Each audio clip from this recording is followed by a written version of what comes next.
Shalom, shalom. Brother Zay, first we give all praise and glory to the Heavenly Father, which is Yahweh, Bahashem, Yahweh Shah, Yahweh being the Heavenly Father, Yahweh Shah being the Son, who people ignorantly call him Jesus Christ.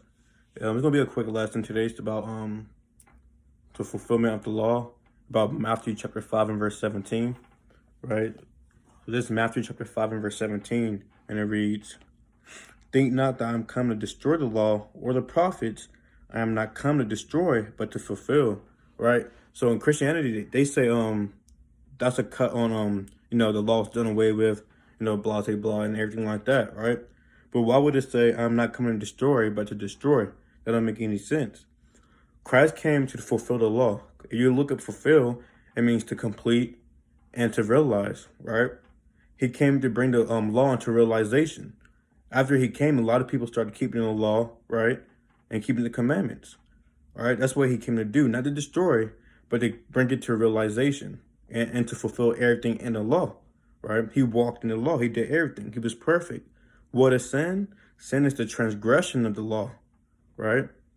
So that's why the Lord was perfect, because he didn't sin. And again, what is sin? The transgression of the law. So he kept the law, right? So now let's get some precepts on the law real quick. All right, now let's get Slovakia, bear with me. Doing this with one hand. So we're gonna get Psalms chapter 119, Slovakia. 119 and verse Slovakia. In verse 44. And it reads, "So shall I keep the law continually forever and ever," right?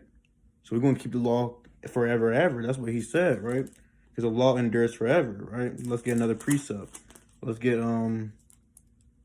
Slovakia. I'm gonna get Baruch out the Apocrypha, Baruch chapter 4 and verse 1, right? So we can hurry up and get it. Sorry, Slovakia, bear with me. Slovakia. So that's Baruch chapter 4 and verse 1. And it reads,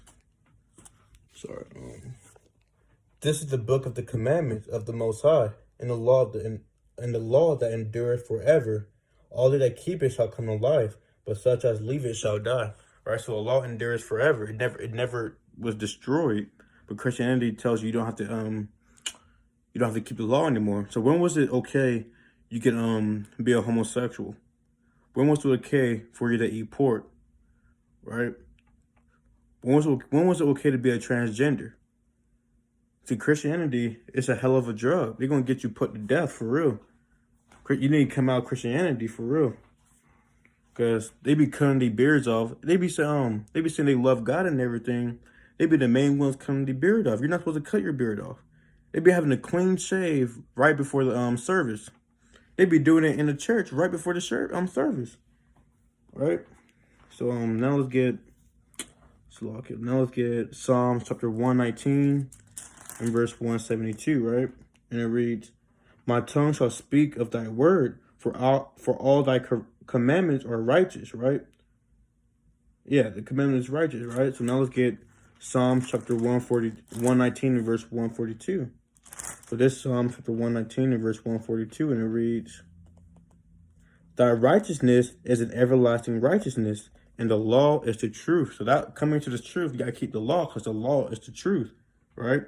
"Trouble and anguish have taken hold on me, yet thy commandments are my delights. The righteousness of thy testimonies is everlasting. Give me understanding, and I shall live." Right? So the law is not done away with. Even when Yahweh Shai died, then Peter and the apostles was given Israel, when it was doing that in Acts, it was giving them the basic laws, right? The foundation. They were still giving out laws. The law is not done away with. After Yahushua died, you still have to keep the laws and everything, and the commandments, right? So Lord willing, it was edifying. Shalom.